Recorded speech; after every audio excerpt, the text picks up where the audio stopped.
Today's episode of Necronomipod is brought to you by Beardology. There are a lot of imitators out there, but there's only one place I buy my beard oil.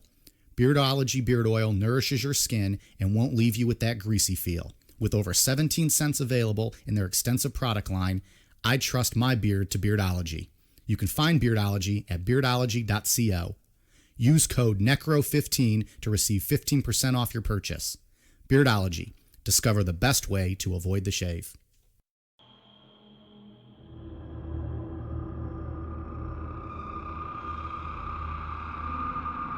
What do UFOs, poltergeist activity, 7-foot-tall humanoids, sky portals, paranormal activity, and cow mutilation all have in common? They're all part of the legend of the Skinwalker Ranch. Over the next 2 weeks, we'll explore the origins of the Skinwalker Ranch, the curse that was placed on that land hundreds of years prior, and the families that have occupied the ranch in the years since. So sit back and crack a beer. With a buffet-like spread of topics, this 2-part series is bound to have something to satisfy your most demented auditory needs. I'm Mike. I'm Ian. And I'm Dave. If you thought Mormons and their magic underwear were the strangest things in Utah, stick around. We've got a story of dead cows in ditches and Navajo witches that'll blow your mind. This is Necronomipod. Tonight's topic is mighty weird. I do not expect any of you to believe all of this or all of you to believe any of this. If you don't want to believe any of it, I wouldn't blame you a bit because it's strange. It really doesn't fit into any comfortable category. It is a UFO story, but not really. It touches on some poltergeist type stuff, cryptozoology stuff, witchcraft, government conspiracy, animal mutilations, quantum theory, you name it. If you're expecting tidy explanations about how all this fits together, you won't get them from me. Maybe you can give them to me. The only thing I can say with any certainty after delving into this part of the investigation is that reality, at least for me, isn't what it used to be. So to be 100% completely honest, up until I read these notes earlier today, I had no idea what today's topic was about. Yeah. I had never heard of Skinwalker Ranch. I had no idea. What the hell is that, the Bunny Ranch in Nevada or whatever it is? Is that Vegas? That was all that was in my mind when I heard about this. So I thought it was something to do with like sex or like murder or something like that. No idea what the Skinwalker Ranch was. That being said, I had no idea that today's topic also covered every single topic we've ever covered on this show. A lot going on. For the most part. Yep, this one is, it's got a little bit of everything. This is like a punch bowl, like a Hairy Buffalo type style drink gimmick of all your favorite categories rolled up into one. Yeah. Oh, I like Hairy Buffalo. It's good. I didn't have one of those in a long time. Yeah? Like the fruit mixed with like the 151 or and something? And a big garbage can? Yeah. Yeah. We used to do that, or we used to like cut a hole in a watermelon and stick a 151 bottle in it, and you let it sit for like 2 or 3 days, and you cut it all up. Have you had that? That's a nasty Something game. Similar. That's a nasty game. Yeah. Go to bite like a grape, and it's just straight rubbing alcohol in your mouth. It's brutal. What did you have? Something where like fruit and gummy bears and shit. And the gummy bear ones I've just had tons too, of different liquors in there. Yeah. We used to also have porch crawler. Now everyone I think has porch crawler, but they make it differently. We used to take like a big ass cooler, fill it with a case of Natty, 2 or 3 fifths of vodka, and pink lemonade, and you just shake it all up. And you make it into a drink. I'm vomiting in my mouth just it kind of just it tasted like a carbonated pink lemonade. That sounds like but it'd get you trashed. Ooh. It was all right. Doesn't sound great. Brutal. Well, that's porch crawler. So anyway, I just read that the History Channel just greenlit a new show called the Skinwalker Ranch. By the makers of Ancient Aliens and the Oak Island Curse. Yeah, that's interesting. That's something we'll get into in part 2 with all the secrecy and strangeness that surrounds this place. The History Channel did? Yeah. Mm-hmm. It's going to be like a documentary or like a show? Like a documentary series, it sounds like, from what I read, yeah. Yeah, this one, I think this is probably the most excited for something that I've been since the Jonestown series. Really? Probably, yeah. Oh, I've been just because it's like a greatest hits of all the the Necronomipod topics that we've discussed. Oh yeah, and the stuff we'll get into in part 2 with the rabbit holes you can go down with stuff. And are there any fuck schedules or foreman apes in this story or no? Okay, just checking. There's some strange creatures we'll get into the next Sounds episode. great. All right, well, I'll take that. Sign me up for strange creatures. Yeah, I've been having fun doing this. Been catching up on some old Art Bell, talking about Skinwalker Ranch, falling asleep to that every night. That's good stuff there. Yeah. And Art Bell, I mean, who doesn't want to listen to that all the time? Episode available in the archives. Skinwalker, west of the Rockies, you're on there. And also, this is another two-parter for us. So we just did 2 parts on Children of God, and now we're going to do 2 parts on Skinwalker. Yeah. That's not going to become a trend for us, but we just happen to have 2 subjects that were pretty meaty with their content. Yeah. But, okay. They're good. And there's no child molestation in this. This will be a little bit easier to talk about. We can kind of make fun of some people in this one. So let's jump into it. Skinwalker Ranch is a 480-acre area of land in the Uintah Basin that's in the northeastern area of Utah. It's probably the largest hotspot for paranormal activity in the world. It has everything from UFOs and cattle mutilation to poltergeist activity and cryptids. I mean, there's a little bit of everything going on here. There's a lot of stuff going on. Yeah, George Knapp calls it the paranormal Disneyland. Yeah? The ranch would eventually become the most researched paranormal subject in history, with millions of dollars being invested, top scientists and doctors advising the research, and the U.S. government eventually getting involved to find out if what was going on at the ranch was a potential national security threat. So that says something right there off the bat. Yeah. And in my opinion, it's undeniable that there's at least something going on at this ranch, just based off of the money that's been put into it, the credible people involved, and then, like, we'll get into part 2, the continued secrecy of what's going on there to this day. But So this is very much an active thing right now. Oh yeah, just in the past couple 2 years has got a lot going on with it again. So, but before we get into all that stuff, we need to take a look at the legend of the Skinwalker itself and what has been going on in the Uintah Basin for decades. It's important to note that there isn't a ton of knowledge out there about the legend of the Skinwalker, because in Navajo culture, it's considered forbidden knowledge. So just to be clear, this is different than the legend of the Skin Fluter, which was Mike's high school story, correct? Wow. That's just a random cheap shot out of nowhere. Yeah, I believe they're very much different, Dave. I just want the audience to be confused. God damn, just sitting here enjoying my beer, trying to listen to Ian's story, and shots of me sucking dick. Getting hit with a skin flute. Yeah. God damn, pal. No, that's not sucking dick. Just playing your own skin flute. Come on, man. Yeah, you took that wrong. That's not the reference. Skin flute means sucking dick. Playing your own skin flute? Is that what it means? Because you put your mouth on it and you're playing with it. Yeah, you're How right. else are you playing your own skin flute? I guess you're right. I wasn't thinking like that.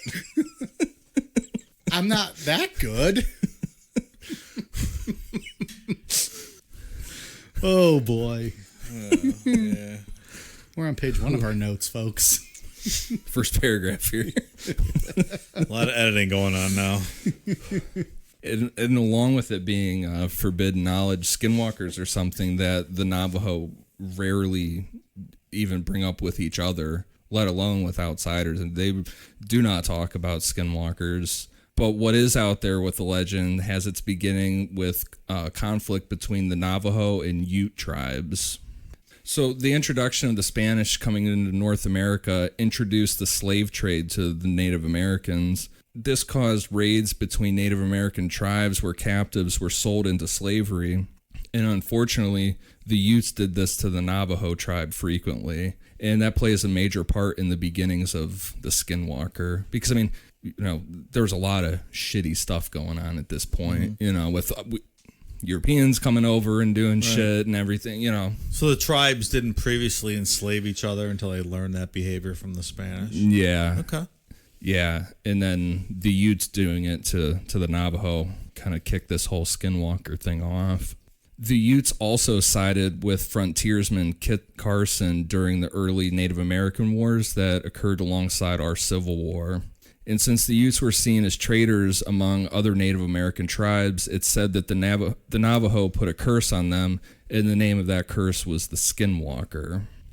Skinwalker Ranch sits basically right on a Ute reservation, and the ridge that separates the ranch from the actual reservation is called the Path of the Skinwalker. That's pretty specific, right? Right. And because of fear of skinwalkers, that path is off limits to the Utes. They will not go on that ridge. And the little that's known about the Skinwalker is that it's viewed as a witch that can shapeshift into different animals. And when they change into an animal, they appear to be abnormally large for that animal and, quote, twisted looking. Can they become a llama? They can become whatever they want. Any animal? Can they become a civet? Sure. I don't know what that is, but sure. Yeah. That's those little animals that eat the coffee beans and shit them out. Then the coffee sells for $100 a pound. Ugh, I want to try it. If our friends at Just Brew Coffee would get on it, we could have some of that. What's that called? What's the name of that coffee? It's like it's Indonesian or something. And the civet eats the coffee beans. Let's see what happens if I shits Google it out. poop coffee beans. It's like $100, $200 a pound. We're gonna do this live on It's air. really good. Poop coffee beans. What'd you say, Dave? It's a civet. But Kopi Luwak That or sounds civet right. coffee? Civet coffee is a coffee that includes partially digested coffee cherries from by the Asian palm civet. Yeah. Kopi Luwak? Man, I don't know how to fucking pronounce it. Luai. I just heard it comes out its ass and it's tasty as a motherfucker. $100 a bag. See? Just Brew, get on that motherfucker. Yeah, I tried. How did we get on that topic? Because they can turn into any They can turn animal. into any animal. I was just and making Dave sure wants- they could Dave turn wants into... him to turn into civets and then Yeah. shit in his coffee cup and he's going to drink it. If we could create skinwalkers and feed them coffee beans and then sell them at $100 a pound. Well, I don't think we can create them, though, can we? Ian, tell us. No. In a word, no. That was straight and to the point. Okay. Tell us, Ian, how do you create a skinwalker? Well, it's also said that packs of skinwalkers meet at night to practice with each other on how to act more like the animal that they're turning into. I picture them in a field, like LARPing. Like practicing with each other, like with fake swords or, whatever claws they got going on. Like they're LARPing in a field at night. I do like that twisted looking. What does That makes it mean? extra creepy. That is really creepy. Like if Like you the Google real those fucked up photos, looking. Twisted looking like, is interesting. and that's the way to describe it. It's like it'll look like a wolf, But but twisted. it's like fucked up looking. Yeah. Yeah. Well, and that's the thing too. Like if you picture them at night, you could picture them as nerds role playing, like you just said. LARPing. Live action role LARPing. or you I'm could a civet. Look at me pooping out coffee beans. And there's Dave chasing him with his cup. He's like, just let me try it, though. It's supposed to be really good. Hold my French press under their ass. I think you'd have to actually press their ass and then come out. That wouldn't be LARPing at that point. That'd be too real. So you could view it like that, or you could look at it in the real way it's viewed as like they're all in this like twisted animal form trying to teach each other how to like make a sound like a wolf, like But that's growl like terrifying. My way is much that's funnier. That's what I'm saying. We could look at it your way or the real way. Or the real way. The real way it happens. The way it's believed to be, yes. Right. Which is terrifying. And like we said, they can turn into any animal they want, but most commonly they take the form of a wolf or a dog. And then magic is a very sacred practice to the Navajo, and there isn't a such thing as being evil for practicing magic. Like in like Salem witch trials and stuff. You know, if you were doing magic stuff, you were evil. There is no such thing as evil magic to the Navajo. It's just all about how you use that magic. And the Skinwalkers are said to use it in selfish ways and have unbelievable powers like mind control. And to get unbelievable powers, you must commit an unbelievable act. So they start out as a human. Right. Okay. The only way to become a Skinwalker is to kill a sibling or a relative, which is extremely taboo to even speak of doing something like that. What if it's like your fourth cousin who's a real fucking asshole, though? Nope. Does it still work? Yeah. Huh? The Navajo, you don't do anything to a family member. Interesting. It's like a gang initiation. Yeah. Yeah. There's also stories of necrophilia and cannibalism could turn someone into a Skinwalker. Gary Ridgway was a Skinwalker. Yeah, you could you could say that. He did like to return Available to the right scene now of if the you go crime. back and listen, Gary Ridgway. What'd you say, Dave? I said he'd like to return to the scene of the crime. He did. Crack open a cold one. No, don't you put beer in that category. I'm not talking about beer. Oh. Sorry, I went over my head. So to identify a Skinwalker, it's said that in their human form, they will have animal-like eyes. And then when they're in their animal-like form, they'll have human-like eyes. Shit, that's creepy. Yeah. And at night, their eyes will always be glowing red, regardless of what stage they're in. But if you find There's a out... lot of similarities with this with the Mothman. And I'm wondering if that has something to do with like the Native American type. Well, the Mothman had stuff to do with Native American Right, that's what I'm lore. saying. Yeah. Like the red eyes, like almost the shape shifting and, that kind of stuff. Yeah. Just a lot of this interesting. stuff originates from the same place. Yeah. Sure. Right. What was the Chief Cornstalk? Mm-hmm. Yeah. Yeah. He was the one that was like getting shot and just wouldn't go down, right? He put the curse and then on he that put the whole curse on him as he Curse? was dying. Yeah. Available in the archives, and Mothman Part 1 could use your help, so go ahead and give that a download. I believe that's when I laid out the Olivia Wilde curse, too, was in that episode. Mm-hmm. Yeah. And guess what? She hasn't won an Oscar No, since. she has not. That's a teaser. Go check it out. But if you find out that someone's a Skinwalker, they're going to try and kill you before you can expose it, because once a Skinwalker is exposed, it dies. Interesting. Yeah. I exposed Mike as a skin fluter, and he tried to kill me a second ago. You incorrectly exposed me as it. Got to get your definitions there up to date. Better go check out Urban Dictionary. We can't use that. I'm sorry. I'm going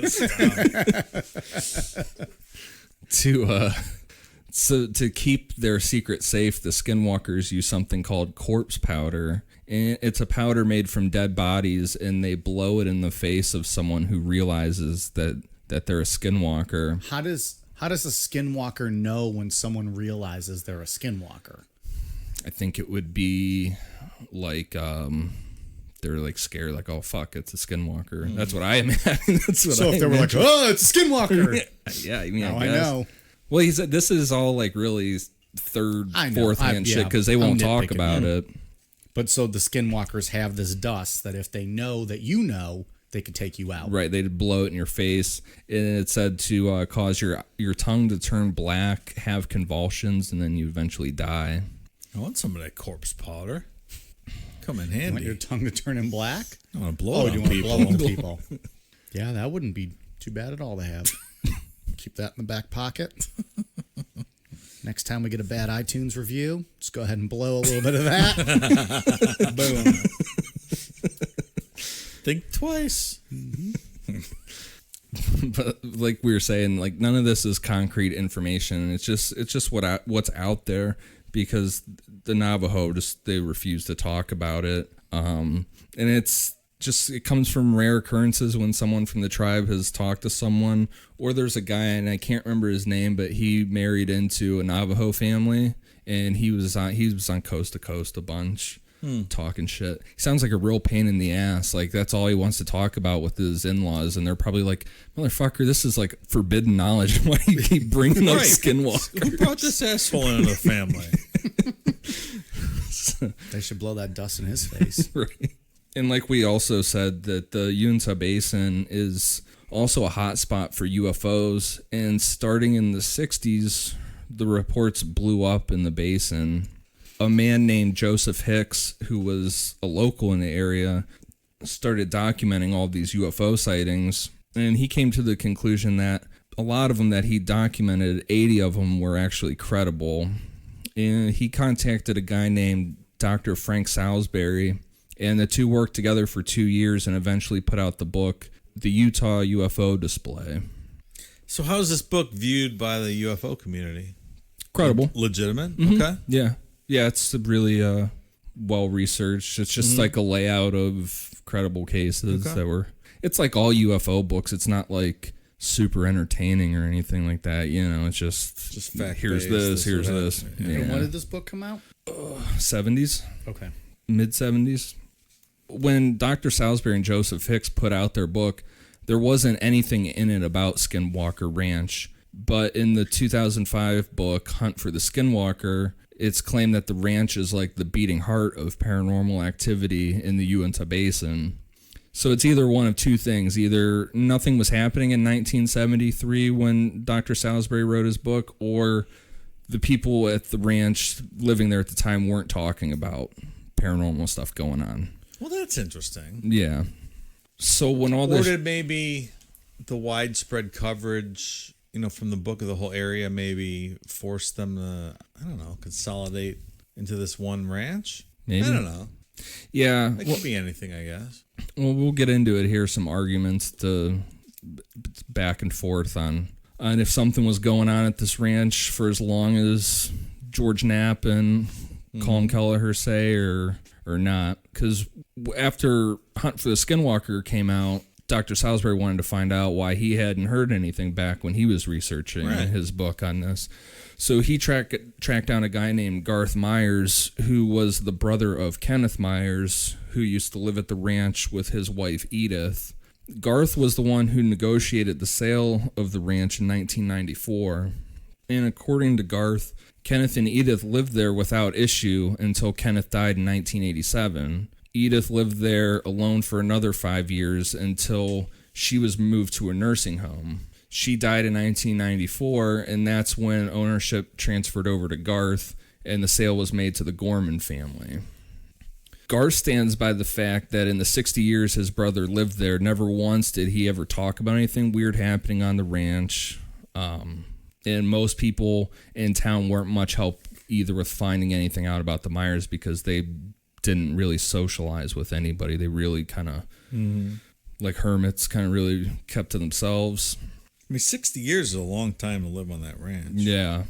Well, and we'll get into it later on after all the activity, did something, was there nothing going on there and then it just happened, or did they make peace with whatever was happening there and live alongside of it after a while? Yeah. No, like this can be seen a couple different ways. You could see it as Garth is right and nothing ever happened, or possibly his brother just didn't tell him anything about it. And you could also see the point of view of the stigma that comes along with saying you saw something like that, and especially at that time. They bought the ranch in, I think it was 1933. So in 1933, like you alluded to in the intro, sky portals. If you saw a fucking portal open up in the sky in the 30s, there's probably not even really anything to compare that to, or, How do you explain that? Right. You don't, right. And then when talking to Dr. Salisbury, Garth was very adamant that everything talked about in the Uintah Basin was all just bullshit and stories. None of it was real. Everything was just folklore that was going on there. Joseph Hicks kind of goes back against that because he said when he was getting stories for the book, he said he was told by someone working in a local store that if he wanted some real UFO stories, he should go talk to Edith Myers. But because they had so many credible people coming up to them just like willing to talk about their UFO stories, he never went out of his way to approach her. I mean, he's not going to go beat on this lady's door asking her about UFOs. If she doesn't want to talk about it, there's enough people that are willing to talk. But at that point, was she already out of that home? No, she was still there. This was in those 5 years after her husband had died. This was while they were writing the book in the 70s. Okay. There's this weird issue of digging on the property. In the book, Hunt for the Skinwalker, it stated that there's a strange clause in the sale of the ranch that if any digging happened on the property, the Gorman family would have to contact the previous owners. Gar says it's because of mineral rights, but people in town that knew Kenneth said that he was always really weird about work being done on the ranch and would say, quote, bad things can happen if you dig in the wrong spot. Which is a vague statement, though. Yeah. Also. Yeah, and mineral rights not transferring is not that out of the ordinary. No, especially for out that way. Yeah.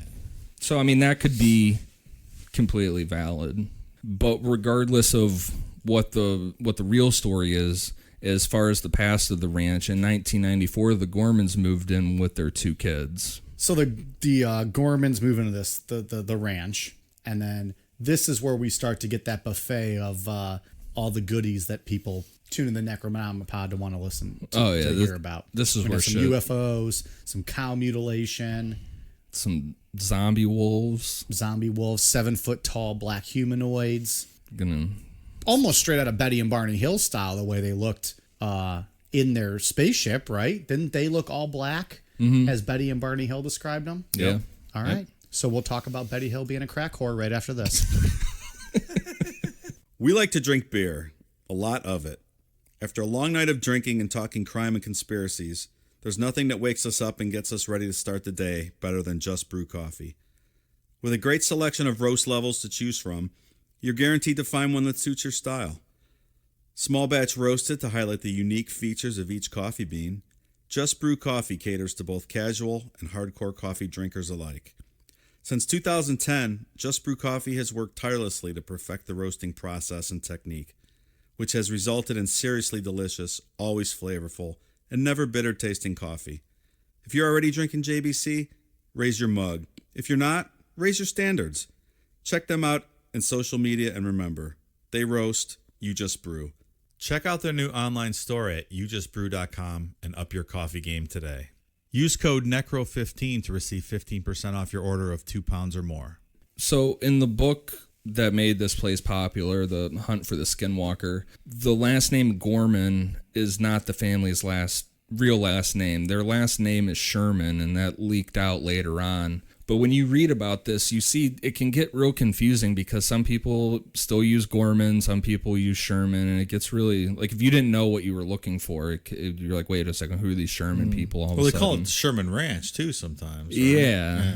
So, but so in that book, The Hunt for Skinwalker, Gorman's what they used, so that's what's commonly used now is just the name of that family. Yeah, we're going to use it. We're just going to stick with Gorman's because that's what the book says, and just for the sake of, we'll just stick with the book. Plus, they didn't want their names to be leaked out, and it's kind of shitty that it did get leaked out because they did not want any of this they didn't want to be associated with any of this. The Gormans were a ranch cattle family that moved to the ranch from New Mexico to be more secluded and focus on raising their cattle. And the town that they moved from in New Mexico is like this tiny, like no one lives there town. So that was too busy for them. Like they needed to be out. They wanted nothing. Right. And they were very serious cattle ranchers who raised extremely high-end and expensive cattle. I know one of their big things was the bulls, raising them and then selling the bull semen for whatever purposes. Dave, in all of your grilling, I know you're a big fan of your grilling. You've posted about it on Instagram, I think. Have you ever used bull semen to beef up your meat? I have not. Okay. I've eaten bull testicles, though, Rocky Mountain oysters. I've not had that. Are they good? That's all right. I've never had that. Wasn't great. Just kind of not my favorite. Not tasty? Nah, not really. Where'd you have those? In Colorado. What's the movie, the Chevy Chase movie? Oh, shit. Where he eats them and he doesn't know what he's eating and he sets the restaurant record. And then once he sets it, they tell him. Oh, my gosh. He moves out to the country. He's a writer. Fuck. That sounds very familiar. I don't know. Chevy Chase. Right. You guys can talk about something. Funny Farm. I've you seen Funny never Farm? seen that. No. Oh man, it's Gosh, good. when was that from? Early 90s, maybe late 80s, like right in the heyday of the vacation movies, I think. But yeah, and anyways, they're moving out from the city to a farm, and he's a writer, but they stop along the way, and he's eating these whatever he doesn't know, and he sets the record, and then they tell him that they're bull testicles, and he just starts spitting them out. It's fantastic. That's what I think of every time I hear of that now. But now I would love to try them at least once. It's not great. Not terrible. I'm indifferent. This was their livelihood. Were the cattle. So when they first moved in, everything seemed normal until a day that they had an encounter with a wolf. About 5 months after they moved in, Tom Gorman was tending to cattle with his son Tad. They saw a wolf off in the distance. The wolf got closer, and Tom realized that this wasn't a normal wolf. He said the wolf was about 3 times the size of a normal wolf, which would put it more along the lines of a dire wolf, which has been extinct for over 10,000 years. Right. Mike, who else do we know that has a dire wolf? Shit. What? Who? I don't know. Maybe Jon Snow. Sansa Stark. Yep. Arya Stark. Sorry. Who else had They Bran all had Stark? one. Only a couple are left, but you know. This is Game of Thrones. Is that what that is? Jon Snow? Of course it is. Okay. Well, I'm sorry. Hopefully our listeners get that joke. I sure didn't. For those of you that are still with us after that, thank you for sticking along. I'm fairly certain all of our listeners watched Game of Thrones besides... Every single one of Yeah. them. You said all of our listeners. I'm going to say 97.5%, yes. That 0.5 is somebody who's just seen at least a couple episodes. I have not even seen a clip of an episode. I sent you that clip with AC/DC over. Oh, you did, yeah. I don't know if you can consider a real clip if Angus Young is shredding some notes behind it. If it was AC/DC the entire show, I probably would have tuned in. I don't hate the show. I'm not a hater of it. It's just not something I ever watched. I bet if I watched an episode, I'd probably get into it. But that whole fantasy genre type is not something I'm attracted to typically. Yeah. In general. That science fiction also. You can probably tell with my reluctance in these alien stories sometimes to believe. Yeah. Whatever. Signs was a good movie. Signs was a good movie. Swing away. So plausible. Is that the one with Mel Gibson? Yeah. Yes. That alien. Swing away, Merle. Swing away. Is that from the movie? I don't remember that. Yeah. That alien walking. That's creepy as fuck when you finally see that alien. Is that the best M. Night Shyamalan movie? I don't know much of what else there is. No, There's I like Sixth that. Sense. The Village was a little creepy. But I don't know anything else. Silly. But aren't they all a little silly? His movies? I mean, The Sixth Sense is the best one, right? I like the Unbreakable series. I like Unbreakable. I would put Unbreakable as number 2. Maybe I didn't. Did I see that one? It's the one with Bruce. Well, you don't like Bruce Willis. Oh no! But I saw the second one though. Oh, like Glass, the new one? no, the one with he has the between. personalities. Yeah, Split. Split. Oh. I love those 3 movies. So Those are Split was really good. Split was all right. But yeah. it wasn't a sequel, though, because it's not like you had to see the Bruce Willis one necessarily. But if you watch the 3rd one, then you need to see the first 2. Correct. Yeah. From what I understand. Right. But I thought Split was pretty good. I forgot he did those. Those were good. So back to this dire wolf. Back Yeah, to what? We've talked way too much about fucking Bruce Willis on this show. So Tom said as this wolf approached them, they didn't feel threatened, and it almost seemed like the wolf was tame, and it allowed Tom to pet it. One of the calves stuck its head through the fencing, and just out of nowhere, the wolf just shot over and bit this calf around the head.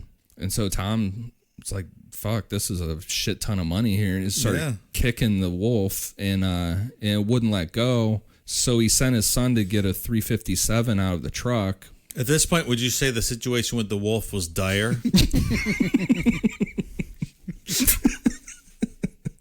I think it was. I mean, you could say it was. So Tom fired a single shot into the wolf's chest, but nothing happened. There was no blood, and the wolf didn't react. It took 2 more shots from the 357 before the wolf let go, but all it did was just walk a little ways back and turn around and stare at the family. Like, what the fuck you gonna do about it? Yeah. So Tom sent his son to get the 30-06, which is strong enough to bring down an elk. He said it took 2 shots from this gun for anything to happen to the wolf. And the second shot, all it did was take a piece off of its shoulder, which made it run off. Tom, wanting to make sure that the wolf didn't come back, went after it and followed its tracks to kill it. But after about 60 yards, the tracks just stopped, like the wolf had vanished. And there's a river that runs through the ranch, and that's where it was walking towards. And he said that, like, the paw prints, like, it was going down into the mud. Like, these were deep prints, and it was, like, kicking up mud, and then it just stopped. Like, nothing. And then never went into the water, just stopped. Didn't we have that kind of scenario with the missing 411, where people just walked and the footprints just stopped, right? Mm-hmm. Also, did we have that with Dyatlov Pass too? We have footprint stopping. Yeah. When they went back to the cattle to look at the piece of the shoulder that had come off the wolf, Tom said it was already rotten, and he said it was like he shot it off something that was already dead. In the following couple days, Tom's wife, Ellen, had seen the wolf again and went to the tribal police to complain about the wolf, but they told her there hadn't been a wolf in the area since 1929. How the fuck do they know that? They went extinct in that area. Wolves in general? Mm-hmm. They repopulated them. That was very recently. It wasn't back then. No. And this was when are we looking at here now? 1994. Like, this whole sequence is very strange. Yeah. But that was just not like 5 or some years I ago. think that's right. Yeah. I guess they would know if there was wolves in the area. So. Yeah. Yeah, and like I said, they, like we were saying, they just repopulated it. So this ranch butts right up to the reservation, right? Right. There's a ridge that goes between the Ute reservation and the ranch, and that ridge is the path of the Skinwalker. So the tribal police would know. Yeah. I mean, this is basically like the whole area is Ute reservation except for this ranch, pretty much. After the wolf incident, the family started experiencing poltergeist activity. Food and kitchen items would be moved into the refrigerator or oven when they didn't belong there. Then doors and cabinets in the house started to open and close on their own. Do you think that they took like SpaghettiOs and put them in the microwave? A place that doesn't belong, because that should never be heated up. And I think Dave can agree with me now. I gotta say, I found some SpaghettiOs in my cupboard this week, and I said, let me give it the mic treatment and try to just eat from the can, and I gotta admit, it was pretty fucking delicious. I swear to God, they taste better. We've talked about this on the show, right? I think it was during the Roswell, right? When they were eating fucking beans out of a can and in his shack, waiting for sun to come up to go, look at a weather balloon. And I said, you ate like a homeless person. Yeah. All that Chef Boyardee shit, I actually think it tastes better out of the can and not warmed up. It tastes better at room temperature. It was pretty good. And you don't have to waste getting a bowl all dirty and nasty. Get yourself a spoon and just eat right out. It's pretty good. And you also eat soup right out of the can too, right? Just the Campbell's Chunky Soup, which is essentially the same thing. It's all just packaged in there. But you had the meatballs SpaghettiOs, which I have not had in a long time. I had one of each, actually. Oh, did you? I repeated it the next day because it was so good. See? I would be nervous at first about the meatballs, but they were all right. Not cooked. Like, it was just fun. Yeah. All that shit's cooked. Well, it's cooked. Hey, you don't have to sell it to me. I just had the chicken pub style Campbell's Chunky Soup the other day. It is fucking delicious. Campbell's chicken pub style. I can't remember the last time I had soup. It's been years. I love feel that like shit. since I've had Years? soup. Probably. But unless you consider chili a soup. Soup is good food, man. I know. I have nothing against it. I don't consider chili a soup, but I think chili's delicious also.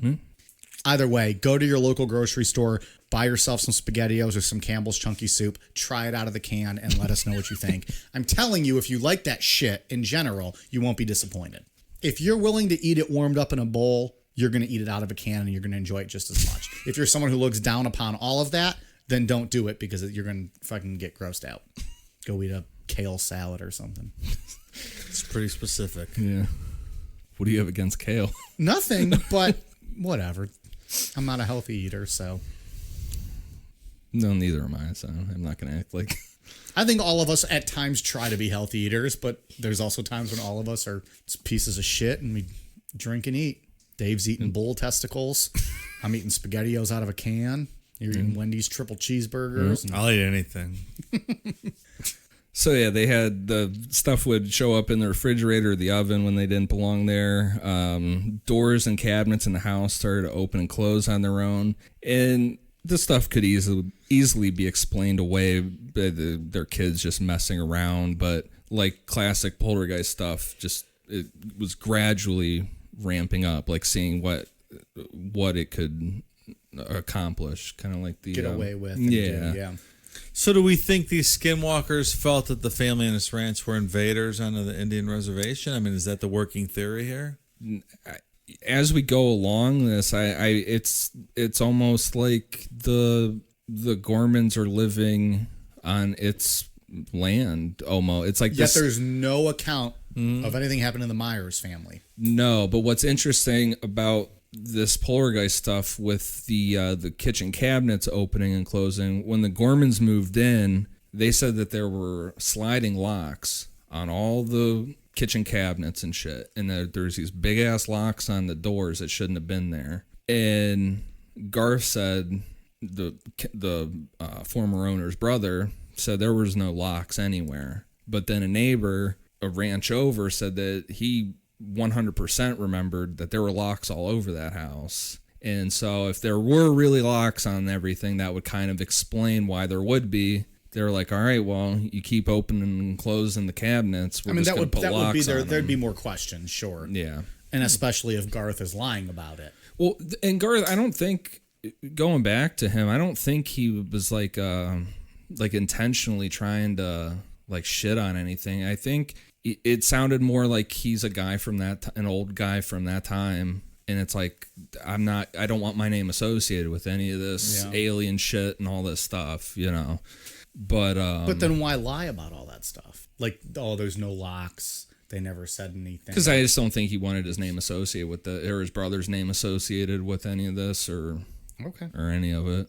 So like we said, it starts ramping up. One day, Ellen was alone at the house and put away a bunch of groceries. She left the kitchen for a few minutes, and when she came back, all of the groceries were put back onto the kitchen table, and she didn't hear a sound. Like, that's nothing. Freaky. Yeah. Tom also started experiencing this ramping up of poltergeist activity. One day, while he was working on the ranch, he left a post hole digger on the ground as he walked back to his truck. And when he came back a couple minutes later, the post hole digger was gone. And then a few weeks later, this post hole digger reappeared up in a tree that was about 20 feet from the ground. All right, just a little chilling. stranger. Yeah. A little stranger than the groceries. He must not remember getting shit-faced and throwing that up in the tree. I don't want to dig any fucking post holes tonight. But the most powerful poltergeist activity that happened was to Tom's son Tad and a few of his friends. They were given a job of moving about 200 metal poles from the front yard to the back. And when Tom got home, he found that the poles were still in the spot they were when he left that morning. The boys swore that they did the job that morning and had no idea how they would have gotten back to the front. And upon looking further, Tom could see that the poles weren't put back in the exact same spot because where they were sitting originally, they had made indents into the ground because they were super heavy poles.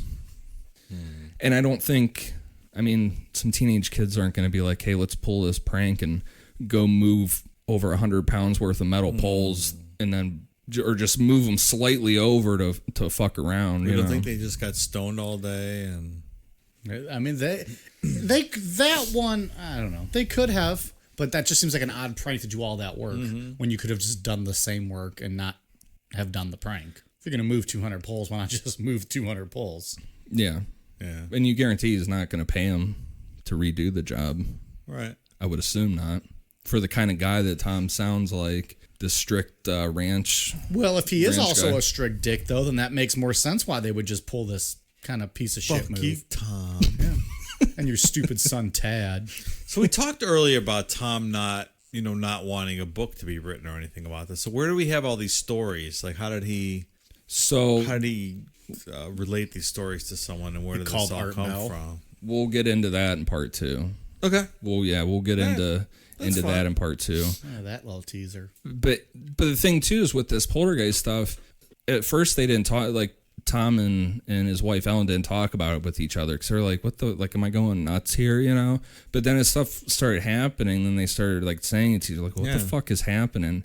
And this wasn't like, it made me think of the Gulf Breeze one where we talked about what's his face, Ed Walters, going out there in his underwear screaming, right? And then he went back inside and went to sleep, and then the UFO woke him up back later, and I think you said something along the lines of like, well, if that really happened, you wouldn't fall back asleep. Mm-hmm. And that's the thing here, as this stuff keeps ramping up, like this scared the shit out of them. Like this wasn't they weren't falling back asleep. No, this scared the shit out of them.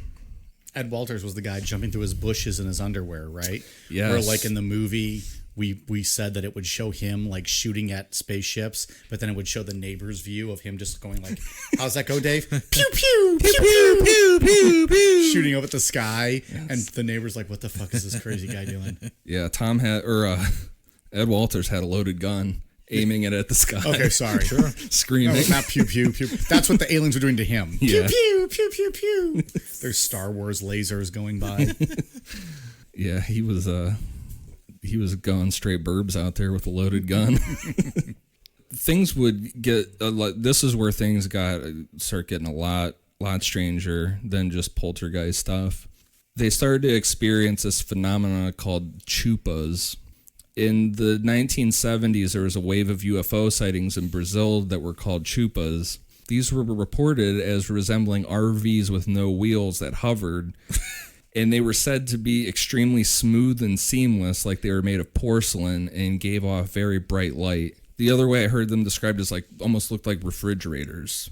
It's a new one. Yeah, just like refrigerators that were just like floating around. We've never discussed UFOs like that before. Yeah, and people that said it too said like that these things would that they would like shine light at them. And he said when the light hit them, like it was almost like you could hold the light, like it was like blanketing. Which is really a weird...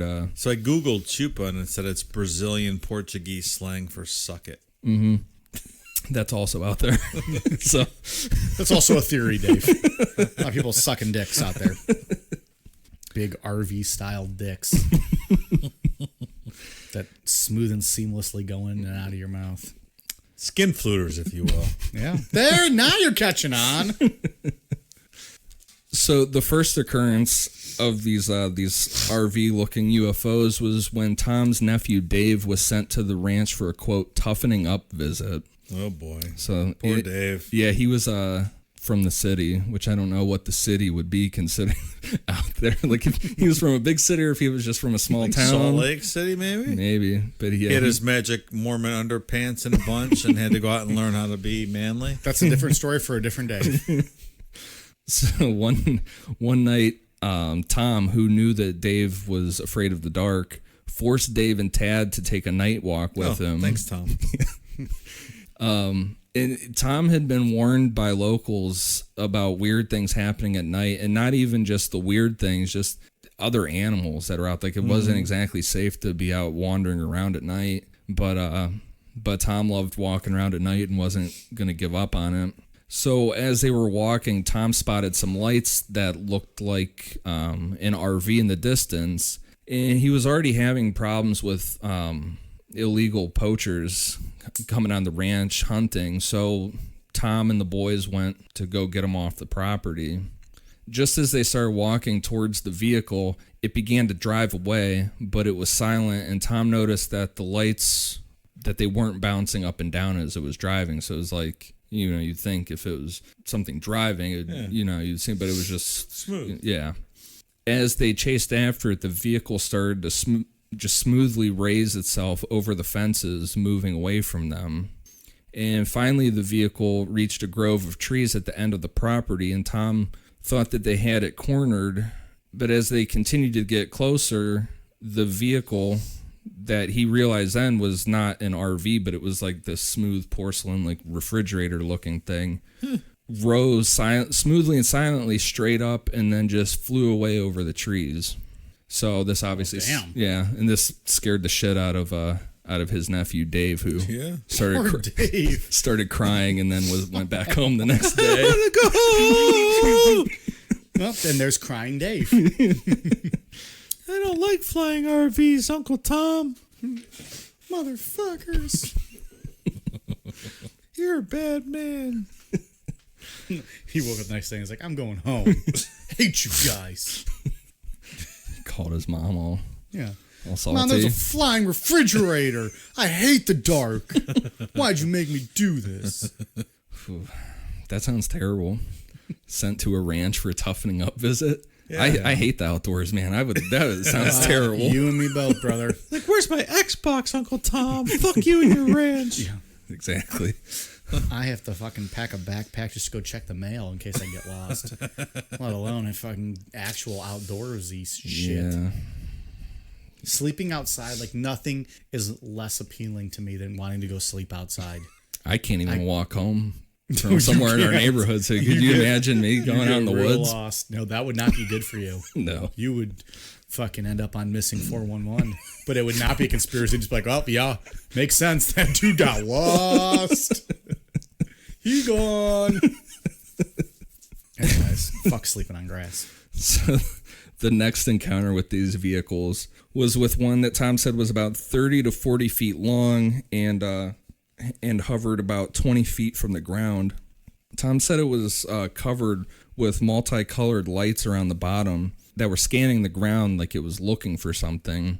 And he watched it do this for a while, and then it just rose up and silently flew away. Is it safe to assume there's no video of any of these occurrences? That would be too convenient. No, he didn't document any of this stuff. And Well, in all fairness, Dave, there's no cell reception out there. What do you want them to do? Bust out their iPhones and start recording this? There's no reception. I think after this happens a couple times, I might have my video camera ready to go. Well, I don't disagree. We'll get into it. The creepiest encounter with these RV-shaped UFOs happened to Ellen while Tom was out of town. Ellen said she was doing things around the house when she looked outside and noticed this RV vehicle just sitting not far from the house. It was close enough that she could see that it had windows, and inside the window was a black humanoid figure that looked like it was sitting at a desk. The figure got up and walked outside the vehicle, and Ellen said that she figured that it would have been around 7 feet tall in comparison to what a normal RV the size of a normal RV would be. She said this figure was all black and looked like it had a black visor over its face, and it just stood there and stared at her. So and we had touched on this, Betty and Barney Hill allege kind of like the all black humanoid type figures, right? Yeah. Where have we ever heard 7 feet tall though? We always hear like short, like with like the classic grays or whatever else. Yeah, no, these black figures that happen on the ranch are like unique to the ranch because it's not like they're wearing anything. They're just black. That's right, because the other ones all had outfits or uniforms. Right, on. These are just black like shadow featureless, figures. solid figures. So Ellen called Tom and told him to get home as soon as possible. And when she got off the phone and went with Tom and went back, the object was gone. No camera, I assume? No. Oh, that's weird. Don't be a... Philip Class don't doubt over there. Philip Class over here, jeez. At least I have evidence to support my Betty Hill shit. When Tom... Wait, what? You don't have evidence. I don't think that's true. We never told the story of the missing crack pipe that was found in her bag. So when Tom got home to check where this object had been, the only thing that he found was a set of 18-inch footprints that were just completely smooth. So it was like the other things where it was just floating there. There were no tracks. So maybe Shaq was hiking in the area that night.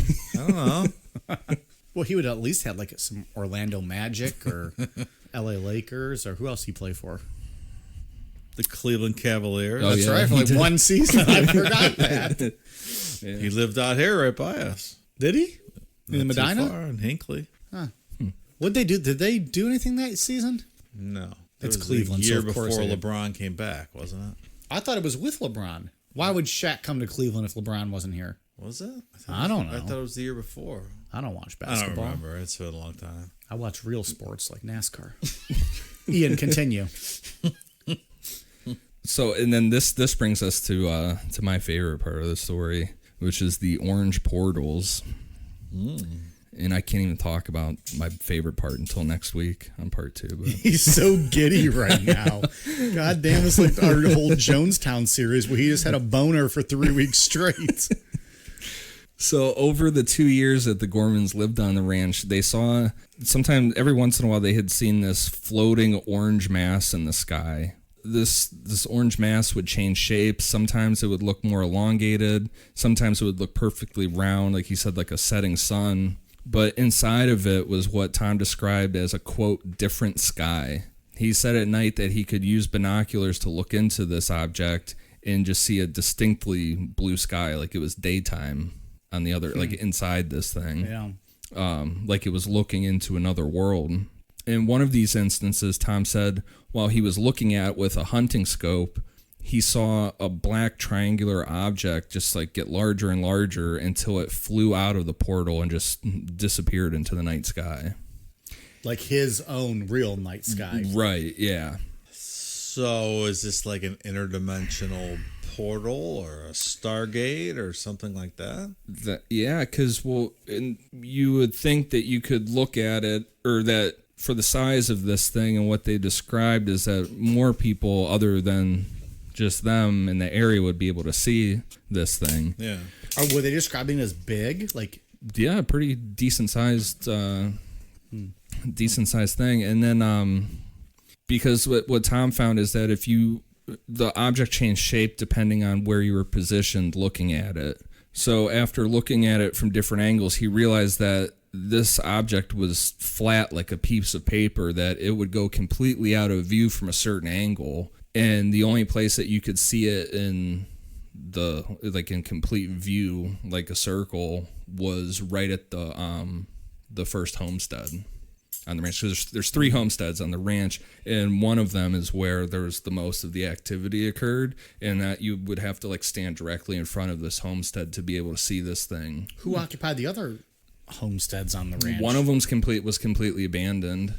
I think they lived in Tad one. live in the other one? No. One was completely abandoned, like run down, abandoned. Okay. But none of this stuff was that they were experiencing so far were like dangerous to them. Like that's what we were talking earlier. It was like almost like this stuff just happening around them. Like they're just living in the middle of all this stuff going on around them until this whatever was going on here started going after their cattle. The cattle mutilation, it's not unique to Skinwalker Ranch, and it's something that's goes alongside with UFO sightings since forever. It's not limited to cattle, but that's the most common target. It also happens to horses, dogs, goats, but usually cows. You guys know what 100 cows in a field masturbating is called? Beef stroganoff. This guy. See him on tour.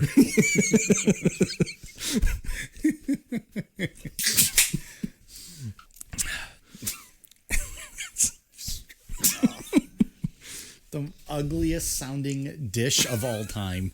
Yeah. Delicious. Also, it's pretty delicious. Love me some beef stroganoff. What?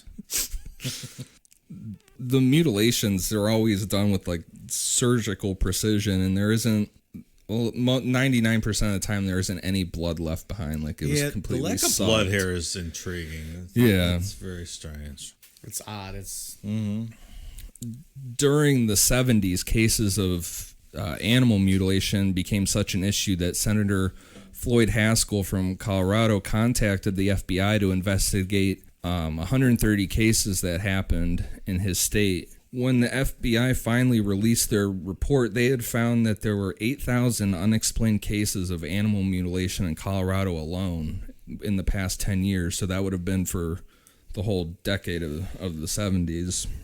There were also so many in the Uintah Basin that the FBI attempted to just make it into one big investigation, just bring them along with it. What's weird about the whole mutilation, the phenomena of cattle mutilation, is no one's ever been arrested for any of these. And it's always just like a complete mystery as to... Does the chupacabra stuff tie into the mutilations at all? Because don't those do the same thing? Yeah, I don't know. We haven't discussed them yet on Necronomipod, have we? So getting back to Tom Gorman, one day it was snowing on the ranch when he was trying to track down a cow that had gotten away from the herd. The snow made it easy for him to follow its tracks, but then he noticed the tracks changed, like the cow started running. The weird thing with this was that there were no other tracks alongside the cows to give it a reason to run, like something was going after it. And again, like other times in this story, the tracks just stopped, like the cow had disappeared. Weird. The first cow that Tom found that was actually dead was one that just had a hole drilled into its left eye, with the rest of the animal being untouched. There was no tracks indicating what would have done this to it, and the only thing left behind was a faint chemical smell that he said he didn't recognize what kind of chemical it would have been. The next cow that they would find was while Tom and his son Tad were herding cattle during a rainstorm. As they were herding a calf, Tad noticed a cow that was stuck in one of the fences. So they got the calf back with the herd, and then about 20 minutes later, they went back for the cow that was stuck. When they found it, the cow was dead, and it had a 6-inch wide hole cored out of its rectum and no blood anywhere. Wrecked him and killed him. Oh, boy. This is see him on tour. Yeah, jeez. We need to get that freaking soundboard ready to go. So Barney Hill was pretty lucky, I mean, relatively speaking, right? He only got probed and had to marry that whore. Have you guys ever eaten cow rectum? No. Didn't know that was It's a thing. delicious. Is that what it's called? Doesn't it have like a fancy name? Just try to make it sound a little more appealing? No, I'm just kidding. I have no idea. It sounds disgusting. I don't think you can really eat that. I mean, maybe you could. I don't know. I would not want to. I mean, you could eat any ass, Ian. Thanks for that. Our friends at Pod Van Dam will tell you all about that. They're big fans of eating ass on that show. Oh, yeah? You know, at least Ed is. I won't throw Pat under the bus on that one. All right. Any hoodles. He's a salad tossing superstar. I think so. Nice. Good for you, Ed. Well done. Well done indeed. So the third dead cow that Tom would find was accompanied by strange nights that happened the night before. Strange what? Strange lights. Oh. Did I say strange? What did I Nights. say? You said nice. Oh, He did said I? nights. Strange It actually lights. sounded cool. Strange nights, strange what? Strange lights. It was like a nice flow to it. So Tom saw what looked like yellow spotlights that were scanning the ground from a silent craft one night. When he went out the following morning, where the light was scanning, he found a cow. Again, its rectum was cored out, but this time the coring actually went up into the cow 18 inches. Oh. Again, there was no blood, and this time one of the cow's ears had been cleanly cut off. And this cow, and this is something, there's no picture evidence of this, but there is when we get to part 2, because this shit keeps happening. But he had tagged these cows' ears, and it was just completely clean through the tag and everything. It was just completely smooth, like something really sharp cut this cow's ear off. And it got to the point where Tom would start to expect cow mutilation when he would see these weird yellow spotlights. Like it was just bound to happen. And he had also given up on night walking at this point too. When he saw those lights, it's like, I'm not gonna go wandering around out there. Yep. I don't want my rectum cord out. Yeah. I concur. Sit at home and eat some SpaghettiOs, man. So, and like we said, this was just up until this point, it's just like the activity was just happening around them. Like they were just living alongside this stuff. And that was until one night that Tom and Ellen were sitting on their front porch trying to relax when they heard the cows getting upset. So Tom got up to check and see what was going on, and he saw this single blue orb of light that was flying around the horse pen that was just kind of buzzing their heads. It was upsetting the cows, but he said the horses didn't really, like, they were treating it like it was like a fly. Like they didn't really, it was annoying, if anything. Then suddenly the orb just shot at high speed toward Tom and Ellen and stopped about 20 feet in front of them and just sat there. Now, in the book, there are tons of occurrences of paranormal shit. You know what I mean? We'd sit here forever if we went through the whole book. But they had seen orbs of light before, but this was the first time that they could get a close look at one. And Tom said it was somewhere in between the size of a baseball and a basketball. But being able to see it up close, it was clear. And the blue light was coming from what looked like boiling liquid that was inside of the orb. And he also said that he could hear like a faint static sound coming from it. And this was the first time they had been able to hear a sound come from anything that was flying around. Everything had been silent up until this point. Well, that's getting crazy. Yeah. So as they watched this orb, they said that they were overcome with the greatest fear that they had ever experienced in their lives. Like they didn't know why they were afraid. It was just like this It was instinctive sending that sensation through their body. Yeah, it was just like this instinctive fear that came over them.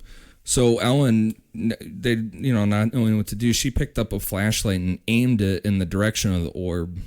It moved out of the way, sat for a second, and then just shot back toward the horses and disappeared. 2 hours later, the orb came back and started hovering past the windows in their house, and the lights inside the house reacted to the orbs. Like when it was near a window, the lights near that window would start to dim and then brighten back up as it moved away.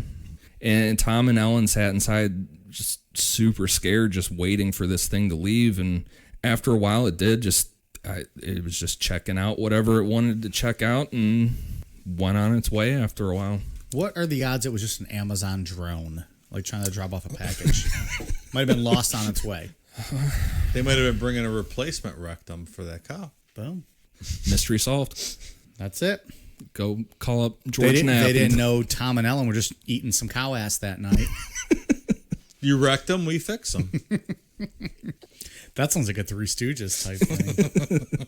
So a few days later, Tom was out in the evening working when he saw the orb return.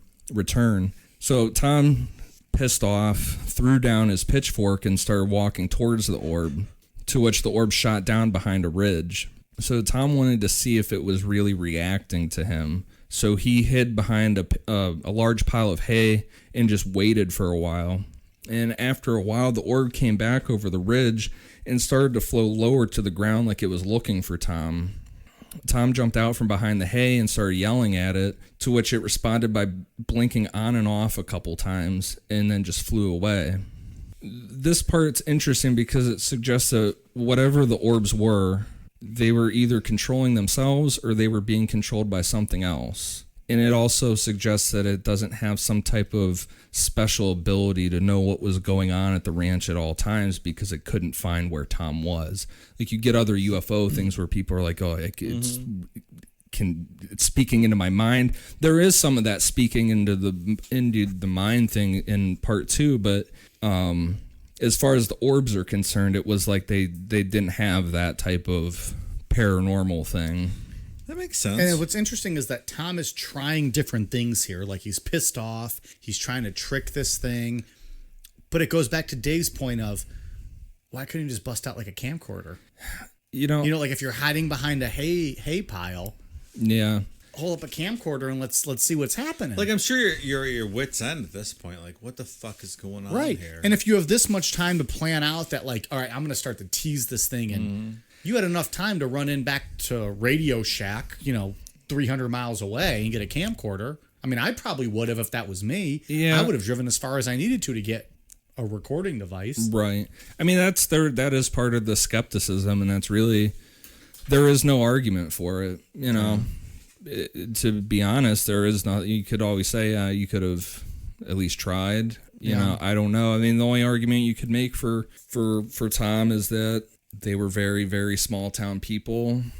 They weren't they weren't wanting to make a big deal out of this. Mm-hmm. You know, I suppose. Yeah. But as their stay at the ranch was winding down, word had slowly started to get out that there was some weird shit happening on the property. And one day, a random guy with long blonde hair showed up at Tom's gate, and according in the book, he sounds like a real like hippie kind of guy. Was it Kato Kalin? Kind of what it sounds like. Kind of exactly what this guy sounds like. So he told Tom that he had heard that the ranch was a, quote, special place and wanted to meditate there. So how it's portrayed in the book is that Tom just kind of like laughed to himself, like, fuck it, let this idiot on here and meditate. What the hell? I don't give a shit. You know, let him come on. So he took this guy out about a mile into the ranch near a grove of trees and just let him sit out there and meditate. As Tom was waiting for this guy, he heard what sounded like a cowbell. But the only problem was Tom didn't put bells on his cows. And he noticed that the trees were kind of moving around, and out walked a faceless being that resembled the RV one, but it was wavy, like heat coming off of a street, almost like fucking like Predator. Yeah. You know, like invisible, but not quite. Was it Christopher Walken needing more cowbell?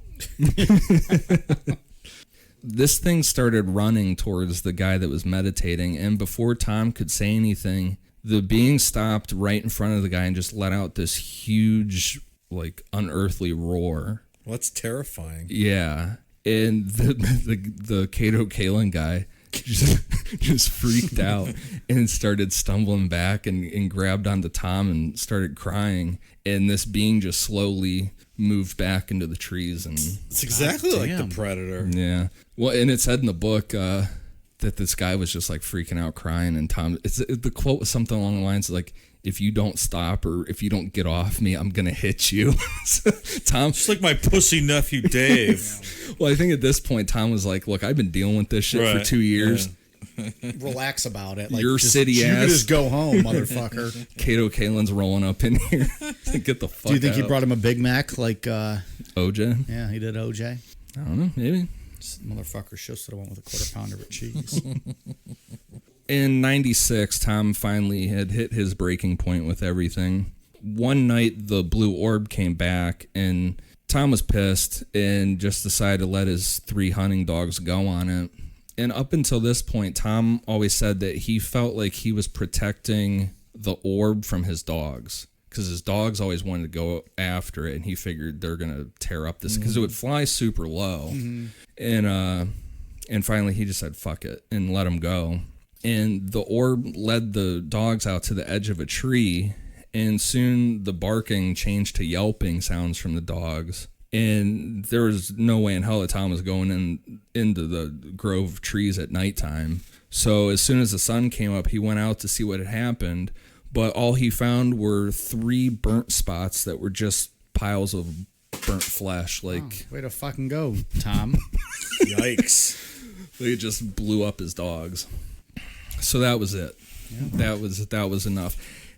And I always try to put myself into someone's shoes, and I'm trying to think, like, if this is my livelihood, this is my business, you know, and you don't want to tell people like, hey, all this weird shit's going on, but literally every dollar you have is invested into this place. Because what options do you have? You're right. And it's like, I could see myself being like, all right, I don't know what that was, but I'm going to try to ignore it because I got a lot of money sitting here and this is my job. And what else are you going to do? Right. And then it just keeps ramping up till you hit a breaking point. You're like, okay, like what the fuck?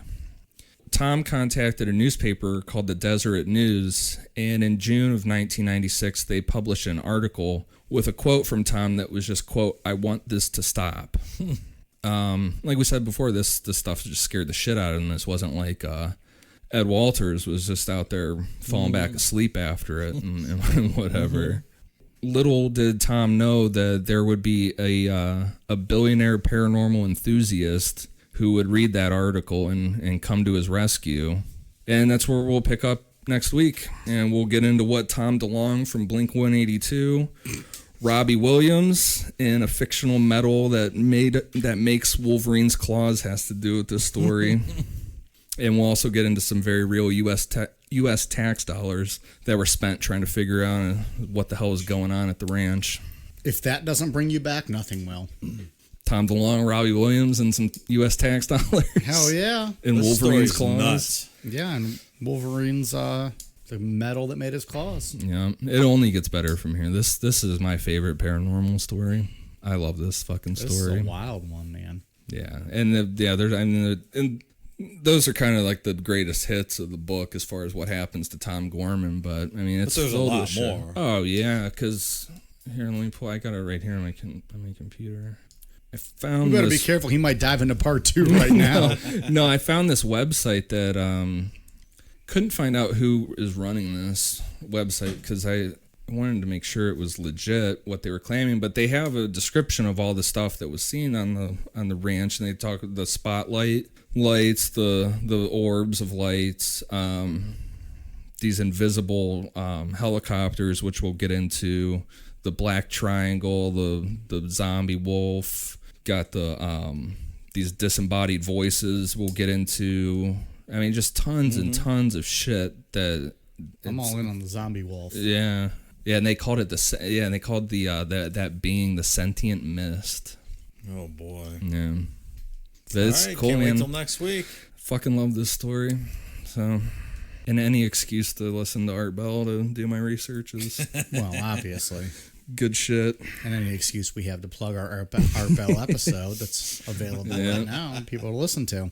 Yeah, so next week we'll get into all the credibility of this, look at how it was researched, and Well, that's I think the most interesting part of all of it is just how much the government has put into looking into all this. yeah, we'll get into that, and then That gives it, I think, more credibility than anything else. oh yeah, I 100% believe this story, All of it in its All of it. entirety. all of it. Oh, It's a boy. bold statement. We might have some debates next week. That's All right.